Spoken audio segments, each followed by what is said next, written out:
Polt versus Morrow. Morrow did have map choice, and he chose Tal'Darim Altar. Now, we haven't seen Tal'Darim Altar chosen that often, but for Morrow's kind of style in ZVT, I can understand where he's going with this.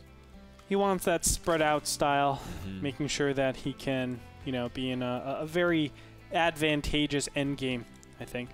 And make it hard for his opponent to actually kill a third, because it is rather hard, no matter what position you're in, to actually go after that third. But what is pretty accessible is the natural. Now, let's talk about the positions ever so quickly, Mr. Frodan. Top left-hand position, we have TSL Polt. And the top right, we have Mouse Sports CC Morrow. I would say there's no clear advantage in the positions. Yeah. If the positions were reversed, I would say Morrow would be terribly behind. Not terribly, but he would be behind just because the accessible natural is opened directly to his opponent's natural. So you can see the push distance is probably the closest. If Terran was over here, Zerg was in the top left-hand corner. You just push out to this area and you're good to go. But it's the opposite way, and he has to kind of push across this big open area where there are hexagonal figures. Not really the best place for Terran to be out in the middle of. I mean, Zerg can easily just swarm around, get great positions, and overrun this town tonight. You know, I always thought the hexagons looked like Florida, like over on the right hand. Let me check it out. A little bit, just a little bit stretched. Looks like a Space Invader if you tilt your head to the right. I'm tilting the camera to the right. Here Not really. Shut up. Maybe. But we see the bunker go up here sorry. from Morrow, trying to, from Polt, trying to just be invasive and force some drones being pulled off. And wow, pretty good control thus far from Polt, trying to evade any kind of drones around. The second Marine also has now entered into the fray, and you'd be surprised how much damage 2 Marines can do if that's unintended. But does that bunker finish? It does. Doesn't matter though. Yeah. I mean, it's just gonna, as you said, be really annoying. It's gonna be very intrusive. And yeah, I'm surprised he didn't actually let it just kind of be there to matter block the minerals. It'd be really funny. I would have. I guess he wants the mineral back immediately as he's making his Hellions. But Hellions and his commands. Yeah, actually, that's absolutely right. Good call, Frodan. Thank you.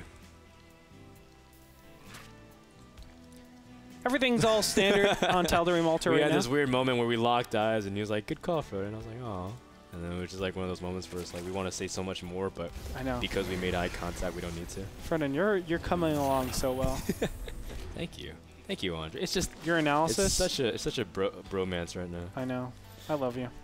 Oh, but we only know each other for a few months, and you say love. You're no better than the 12-year-old girls on Facebook. Oh my God, I think I love him. It's like, how could he do this to me? I loved him. He loved me. He said he loved me.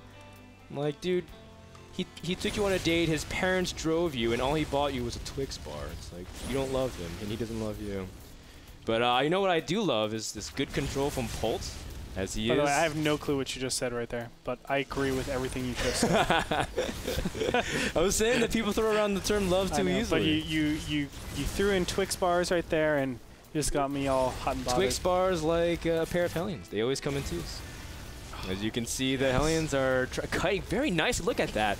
And Morrow has to make a little bit more if he wants to hold off these Hellions, as Polt's been able to just really keep Morrow from being able to drone up very nicely. As you can see, Morrow finally starting to do some things like set up his SimCity. You can see more Hellions poking out at the natural. Polt being everywhere at once, pulling Morrow's attention to and fro. These Hellions just won't die. Well, there they go. These Hellions won't just... but I mean, he's doing a good enough job, and the Hellions are still poking at the natural, just being a nuisance. Morrow's doing a pretty decent well. His macro hatchery is blocking a lot of the pathways, and you can see that Morrow is...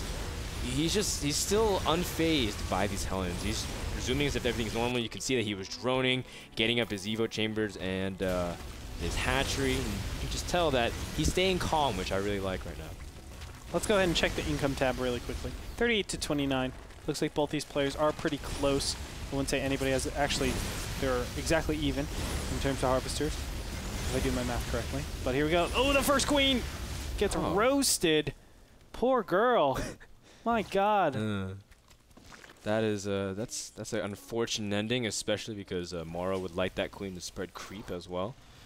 But you know, you must move on. You must move on. And Morrow is going for double upgrades and getting speed. Back at home, Polt's been doing things, you know, very systematically. He's only on one engineering bay this time, so he can get a quicker starport out. And just generally, Polt's just playing pretty solid TVZ. Very standard and nothing too out of the ordinary. Well, he's actually readying up for some sort of huge push. You don't get a... You don't normally get the tech labs on your factory this early if you're not doing a push like this. So we can expect that ever so soon. It won't be any particular add-on on the starport. That won't okay, we normally see a reactor on there. That won't happen just because of the gas consumption. He's going to stick on 3 gas for a while and switch over to 4 gas as he starts to stabilize and pump out mass units once he gets the SEV count necessary. Okay. Well, I mean, fair enough. Because I was surprised because you're saying he's going for a huge push, but he doesn't even have siege mode started yet. Oh, okay. Yep. He's starting just now, so. Well, you don't normally get siege mode until like that's the countdown timer, 80 seconds. Okay, and he will push out probably in 40 or 50. And that way it's streamlined. Like all my investment in this early game stage has been towards units. And then right before I'm about to hit, all of my upgrades finish at the same time. And I'm really ready to push out on my opponent. Yeah, the tank push, the marine tank push standard time from Polt would just be very devastating. We've seen it a little bit earlier in the past, but yeah, he's just being very forthcoming because he made a little bit more Hellions this time around to try to poke at Zerg.